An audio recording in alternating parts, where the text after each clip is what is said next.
compensate Sethu from Coimbatore.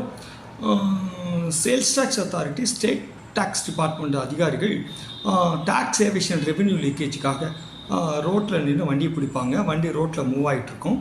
அப்போ ஒரு அசசி என்ன பண்ணுறாரு, ஒரு ஊர்லேருந்து இன்னொரு கண்ட்ரிக்கு எக்ஸ்போர்ட் பண்ணுறதுக்காக இன்வாய்ஸ் இவேபிள் எல்லாமே பக்கா டாக்குமெண்டேஷன் போட்டு பக்காவாக அனுப்புகிறாரு. அந்த எந்த விதமான தவறும் இல்லை.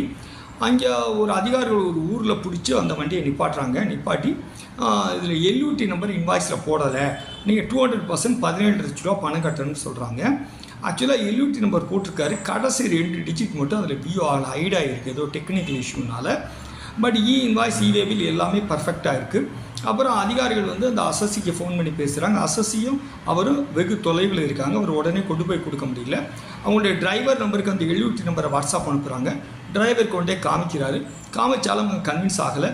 எகெயின் அவங்க 200% கட்ட சொல்லிவிட்டு 17 லட்சம் ரூபாயிலேருந்து 9 லட்சம் கட்டி 8 லட்சம் கட்டுங்கன்னு கொஞ்சம் கொஞ்சமாக குறைச்சிட்டே வராங்க. கிட்டத்தட்ட 6 ஹவர்ஸ் வண்டி நிற்கிது. அதுக்கப்புறம் அவர் ஆஃபீஸர் ஒத்துக்கலைன்னு சொல்லி நோட்டீஸ் கொடுத்துட்றாரு. இதில் நம்ம என்ன கவனிக்கணும்னா வித்தின் 1 hour 2 ஹவர்ஸ்க்குள்ளே MOV 012 கொடுக்கணும். அவர் அதை ரெக்கார்டே பண்ணலை. 4 ஹவர்ஸ் 5 ஹவர்ஸ் கழிச்சு தான் கடைசியாக 17 லட்சம் ரூபாய்க்கு நோட்டீஸ் கொடுக்குறாரு. அது கொடுத்தோன்னே அசசி நேராக இங்கேருந்து வெகு தொலைவில் ட்ராவல் பண்ணி போய் அட்ஜுடிகேஷன் அத்தாரிட்டி மீட் பண்ணி சார் இதில் எனக்கு எவேஷன் ரெவன்யூ லீக்கேஜ் இல்லைன்னு ப்ரூவ் பண்ண பிறகு அந்த அட்ஜுடிகேஷன் அத்தாரிட்டி அக்செப்ட் பண்ணிவிட்டு 5 பைசா கூட பெனால்ட்டி கட்டலை. இதில் நம்ம என்ன தெரிஞ்சுக்கலான்னா அசசி பக்கம் நியாயம் இருப்பின் வண்டி நின்னாலும் பரவாயில்ல, அட்ஜுடிகேஷன் அத்தாரிட்டியை போய் மீட் பண்ணி நம்ம ப்ரேயரை சொன்னால் கண்டிப்பாக ஒரு நல்ல தீர்ப்பு கொடுப்பார்கள். தேங்க்யூ.